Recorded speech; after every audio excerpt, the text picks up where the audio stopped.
প্রিয় মাধ্যমিকের ছাত্রছাত্রীরা, এডুকেয়ার স্টাডি সেন্টার চ্যানেলে তোমাদের স্বাগত। রাত পোহালেই তোমাদের বাংলা পরীক্ষা, তাই তোমাদের পরীক্ষায় চূড়ান্ত সফলতা অর্জনের জন্য আজ আলোচনা করব বাংলা সাবজেক্টের গল্প থেকে 3 এবং 5 মার্কের এমন গুরুত্বপূর্ণ অর্থাৎ বাছাই করা প্রশ্ন নিয়ে, যে প্রশ্নগুলি আগামী 2 তারিখ 100% কমন পাবেই। সবগুলি গল্প না পড়ে মাত্র 2টি গল্প থেকে আমি এমন গোপন প্রশ্ন অর্থাৎ শেষ মুহূর্তের প্রস্তুতি সাজেশন বলে দেব, যে প্রশ্নগুলি তোমরা রেডি করো, তাহলেই বাংলা সাবজেক্টের গল্প থেকে 3 এবং 5 মার্কের প্রশ্ন নিয়ে আর কোনো দুশ্চিন্তা থাকবে না। আগামী 2 তারিখ বহুরূপী এবং পথের দাবি গল্প থেকে 3 এবং 5 মার্কের প্রশ্ন 100% থাকবেই। তাই আমি এই দুটি গল্প থেকে এমন কিছু প্রশ্ন বলে দিচ্ছি, এই প্রশ্নগুলি খুব ভালোভাবে রেডি করো, তাহলেই গল্প থেকে 5 এবং 3 মার্কের প্রশ্ন 100% কমন পাবেই। বহুরূপী গল্পের 5 মার্কের মোস্ট ইম্পর্টেন্ট প্রশ্নগুলি দেখে নাও। প্রথম প্রশ্ন, হরিদার জীবনে সত্যিই একটা নাটকীয় বৈচিত্র্য আছে। বহুরূপী গল্পে হরিদার জীবনে যেভাবে নাটকীয় বৈচিত্র্য ধরা পড়েছিল তার বিবরণ দাও। এই প্রশ্নটি আগামী 2 তারিখ 100% কমন পাবেই, অর্থাৎ একটি প্রশ্ন করলে একটি কমন। পরের প্রশ্ন, কোশ্চেন নম্বর 2, এই শহরের জীবনে মাঝে মাঝে বেশ চমৎকার ঘটনার সৃষ্টি করে বহুরূপী হরিদা। যে চমৎকার ঘটনাগুলি হরিদা ঘটিয়েছিল বহুরূপী গল্প অবলম্বনে, তা বর্ণনা করো। পরের প্রশ্ন, কোশ্চেন নম্বর 3, মোস্ট ইম্পর্টেন্স, তাতে যে আমার ঢং নষ্ট হয়ে যাবে, বক্তা কোন প্রসঙ্গে এ কথা বলেছেন? এই উক্তির আলোকে বক্তার চরিত্র বিশ্লেষণ করো। পরের প্রশ্ন, কোশ্চেন নম্বর 4, অদৃষ্ট কখনোই হরিদার এই ভুল ক্ষমা করবে না। হরিদা কি ভুল করেছিল? অদৃষ্ট ক্ষমা না করার পরিণাম কি? প্রথম প্রশ্নটি এবং এই চতুর্থ প্রশ্নটি, এই দুটো প্রশ্ন থেকে একটি প্রশ্ন 100% আসবেই। পরের প্রশ্ন, কোশ্চেন নম্বর 5, জগদীশবাবুর বাড়ি হরিদা বিরাগী সেজে যাওয়ার পর যে ঘটনা ঘটেছিল তা বর্ণনা করো। পরের প্রশ্ন, কোশ্চেন নম্বর 6, অথচ আপনি একেবারে খাঁটি সন্ন্যাসীর মতো সব তুচ্ছ করে সরে পড়লেন। কার কথা বলা হয়েছে? তিনি কিভাবে খাঁটি সন্ন্যাসীর মতো ব্যবহার করেছিলেন সংক্ষেপে আলোচনা করো। এই প্রশ্নটিও খুবই গুরুত্বপূর্ণ। নেক্সট, এবং বহুরূপী গল্পের 5 মার্কের লাস্ট প্রশ্ন, পরম সুখ কাকে বলে জানেন? বক্তার মতে পরম সুখ কি? তিনি নিজের জীবনে কিভাবে এর প্রকাশ ঘটিয়েছেন? এবার আলোচনা করব বহুরূপী গল্পের মোস্ট ইম্পর্টেন্স 3 মার্কের প্রশ্ন নিয়ে। প্রথম প্রশ্ন, চমকে উঠলেন জগদীশবাবু। জগদীশবাবুর পরিচয় দাও, তার চমকে ওঠার কারণ আলোচনা করো। এই প্রশ্নটি আসার সম্ভাবনা কার্যত নিশ্চিত। পরের প্রশ্ন, সে ভয়ানক দুর্লভ জিনিস, কোন জিনিসটির কথা বলা হয়েছে, তা দুর্লভ কেন? এই প্রশ্নটি 100% আসবেই। পরের প্রশ্ন, কোশ্চেন নম্বর 3, গল্প শুনে খুব গম্ভীর হয়ে গেল হরিদা। হরিদাকে তার গম্ভীর হয়ে যাওয়ার কারণ কি? নেক্সট, কোশ্চেন নম্বর 4, হরিদা পুলিশ সেজে কোথায় দাঁড়িয়েছিলেন? তিনি কিভাবে মাস্টার মশাইকে বোকা বানিয়েছিলেন? নেক্সট, কোশ্চেন নম্বর 5, বড় চমৎকার আজকের এই সন্ধ্যার চেহারা। গল্পে উল্লেখিত সন্ধ্যার নৈসর্গিক রূপের বর্ণনা দাও। 3 মার্কের মাত্র 5টি প্রশ্ন দিয়েছি। এই প্রশ্নগুলি খুবই গুরুত্বপূর্ণ। এই প্রশ্নগুলি থেকেই আগামী 2 তারিখ বাংলা পরীক্ষায় 100% কমন পাবেই। এবার আলোচনা করব পথের দাবি গল্প থেকে 5 মার্কের প্রশ্ন নিয়ে। আগেই বলেছি বহুরূপী এবং পথের দাবি এই দুটি গল্প থেকে একটি 5 মার্কের প্রশ্ন 100% থাকবেই। তাই আমি যে প্রশ্নগুলি বলে দিচ্ছি এই প্রশ্নগুলি খুব ভালোভাবে রেডি করো, তাহলেই গল্প থেকে 5 মার্কের প্রশ্ন নিয়ে আর কোনো দুশ্চিন্তা থাকবে না। প্রথম প্রশ্ন খুবই গুরুত্বপূর্ণ। এই প্রশ্নটি আসার সম্ভাবনা কার্যত নিশ্চিত।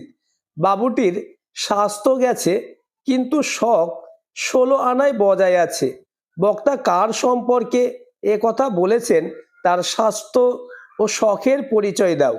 পরের প্রশ্ন, তাহার পরিচ্ছদের প্রতি দৃষ্টিপাত করিয়া মুখ ফিরাইয়া হাসি গোপন করিল। কে হাসি গোপন করল? হাসি পাওয়ার কারণ কি? নেক্সট, কোশ্চেন নম্বর 3, অপূর্ব প্রথম শ্রেণীর যাত্রী হয়েও অপূর্বকে কোন প্রতিকূলতার সম্মুখীন হতে হয়েছিল? এই প্রশ্নটিও খুবই গুরুত্বপূর্ণ। নেক্সট, কোশ্চেন নম্বর 4, যাকে খুঁজছেন তার কালচারের কথাটা একবার ভেবে দেখুন।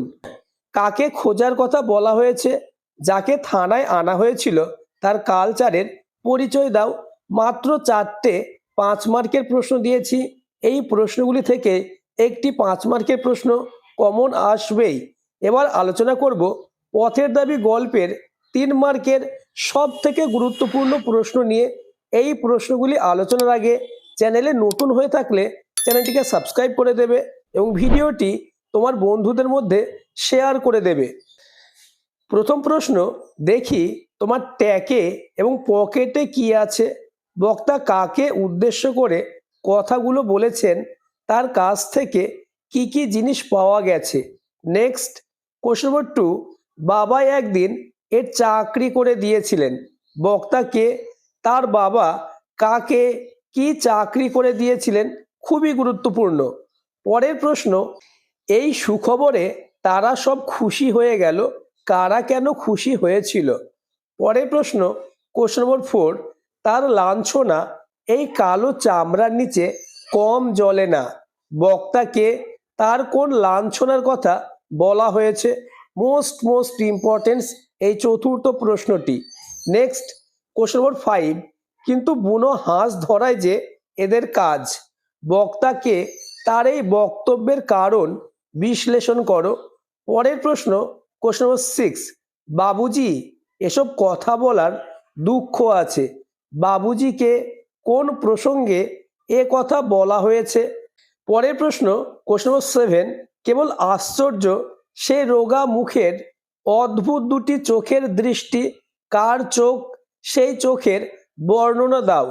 তোমরা প্রথমে বহুরূপী এবং পথের দাবি গল্প থেকে আমি যে 3 এবং 5-এর প্রশ্ন দিয়েছি, এই প্রশ্নগুলি খুব ভালোভাবে রেডি করে বাকি গল্প থেকে আমি যে প্রশ্নগুলি বলে দিচ্ছি সেই প্রশ্নগুলি একটু দেখে যাবে। পরের গল্প জ্ঞানচক্ষু। এই গল্প থেকে এবছর কোনো 3 মার্কের প্রশ্ন আসবে না, 5 মার্কের প্রশ্ন আসার সম্ভাবনা রয়েছে। এই গল্পের 5 মার্কের মোস্ট ইম্পর্টেন্ট প্রশ্নগুলি দেখে নাও। প্রথম প্রশ্ন খুবই গুরুত্বপূর্ণ। তপনের মনে হয় আজ যেন তার জীবনের সবচেয়ে দুঃখের দিন। কোন দিন তপনের এমন মনে হয়েছিল? তার এমন মনে হওয়ার কারণ কি? পরের প্রশ্ন, পৃথিবীতে এমন অলৌকিক ঘটনা ঘটে? অলৌকিক বিষয়টি কি তা ব্যাখ্যা করো। এক্ষেত্রে বক্তার আশাবাদ কিভাবে ধরা পড়েছে তা স্পষ্ট করো। পরের প্রশ্ন, কোশ্চেন নম্বর 3, তপন আর পড়তে পারে না, বোবার মতো বসে থাকে। তপনের এরকম অবস্থার কারণ বর্ণনা করো। নেক্সট, কোশ্চেন নম্বর 4, জ্ঞানচক্ষু গল্প অবলম্বনে তপনের চরিত্র বিশ্লেষণ করো। পরের প্রশ্ন, কোশ্চেন নম্বর 5, রত্নের মূল্য জুহুরির কাছে। কোন ঘটনা প্রসঙ্গে কার মধ্যে এই প্রবাদ বাক্যটি জেগে ওঠে? রত্ন ও জুহুরি বলতে এখানে কি বোঝানো হয়েছে? বক্তার এরকম মনে হওয়ার কারণ কি? পরের কোশ্চেন নম্বর 6, তার থেকে দুঃখের কিছু নেই, তার থেকে অপমানের। কার এই কথা মনে হয়েছে? জীবনের কোন অভিজ্ঞতার মধ্য দিয়ে সে এই সিদ্ধান্তে পৌঁছেছে? জ্ঞানচক্ষু গল্প থেকে 5 মার্কের এই 6টি প্রশ্ন খুবই গুরুত্বপূর্ণ। নেক্সট, তোমাদের অদল বদল গল্প থেকে 2026-এ অর্থাৎ আগামী 2 তারিখ কোনো 5 মার্কের বা 3 মার্কের প্রশ্ন আসবে না। তোমরা শুধু এই গল্প থেকে এমসিকিউ এবং এসএকিউ প্রশ্ন রেডি করে যাও। পরের গল্প নদীর বিদ্রোহ। নদীর বিদ্রোহ গল্প থেকেও এবছর কোনো 5 মার্কের প্রশ্ন হবে না, তবে 3 মার্কের প্রশ্ন আসতে পারে। তাই আমি যে কয়েকটি 3 মার্কের প্রশ্ন দিয়েছি এই প্রশ্নগুলি রেডি করে যাও, তাহলেই 3 মার্কের প্রশ্ন 100% কমন পাবেই। প্রথম প্রশ্ন, নদের চাঁদ ছেলে মানুষের মতো উৎসুক বোধ করিতে লাগিল। ছেলে মানুষের মতো বলার কারণ কি? নদের চাঁদের ঔৎসুক্য হয়েছিল কেন? পরের প্রশ্ন, কোশ্চেন নম্বর 2, নদীর বিদ্রোহের কারণ সে বুঝিতে পারিয়াছে। নদীর বিদ্রোহের কারণ কি ছিল, সে কিভাবে তা বুঝতে পেরেছে? খুবই গুরুত্বপূর্ণ। নেক্সট, কোশ্চেন নম্বর 3, নিজেরাই পাগলামিতে যেন আনন্দ উপভোগ করে। কার কথা বলা হয়েছে? তার পাগলামিটি কি? পরের প্রশ্ন, কোশ্চেন নম্বর 4, নদের চাঁদ স্তম্ভিত হয়ে গেল কখন এবং কেন নদের চাঁদ স্তম্ভিত হয়ে গিয়েছিল?